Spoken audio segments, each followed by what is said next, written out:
Today we're going to introduce cross products, which are a big idea. And this video isn't going to be talking too much about calculation. It will be demonstrating the idea of what a cross product is. So v dot w, just a reminder that when we multiply vectors with a dot product, this is a dot product, and a dot product is when we multiply parallel components of the two vectors. And when we multiply the parallel components of two vectors, if we have two vectors that are actually parallel, it just is the product of their magnitudes.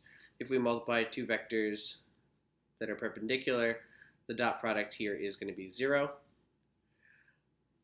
And what else? Oh, the value, the dot product, gives a scalar. So the result is always going to be a scalar. Whereas a cross product, this represents the cross product. So it's very important that you keep these symbols separate when we're talking about vectors. This is a dot product, this is a cross product, don't switch them. Instead of multiplying the parallel components, we multiply the perpendicular components. So if we take the cross product of these two, the cross product is going to be 0.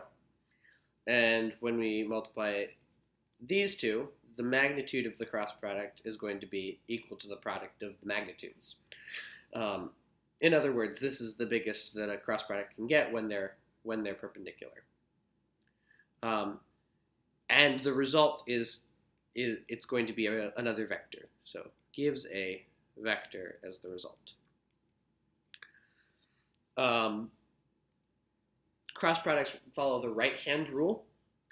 So if here is our first vector and here is our second vector, then the cross product of them, first of all, is going to be perpendicular to both of the original vectors, and it's going to follow the right-hand rule. So if here's your index finger on your right hand, here's your middle finger on the right hand, then this is the thumb on the right hand. So just point that out. Index finger, middle finger, thumb. That will be visually where the cross product will go. But it's also very important to know that it's perpendicular to the original two vectors.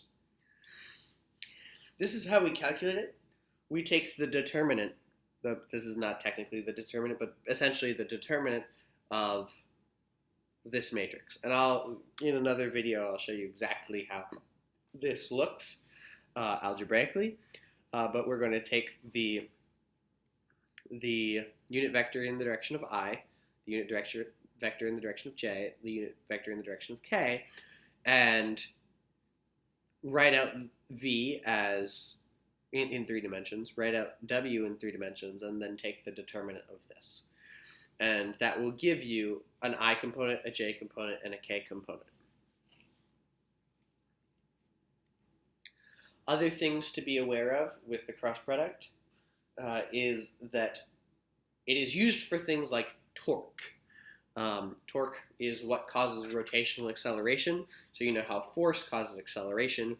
Torque causes rotational acceleration, and it's described by cross products.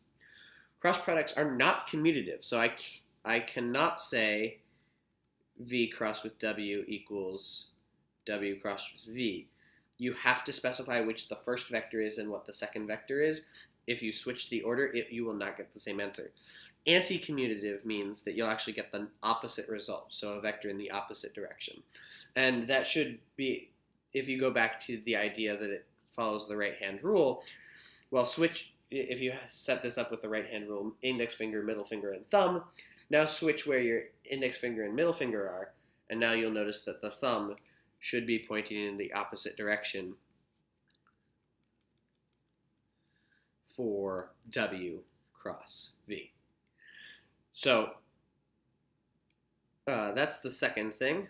And the last thing is just like there was a formula for finding the dot product using just the magnitudes and the angle, there is also a formula for finding the size of a cross product using just the magnitudes and the angle. The size of the cross product is the magnitude of the first one times the magnitude of the second one times sine of the angle between them. And this is because you set it up like this. We have here's V, here's W. Well, here's the perpendicular component of W. So this is W. Sorry, that's supposed to be an equal sign. That's W sine of theta times V sine of theta gives you the size of the cross product.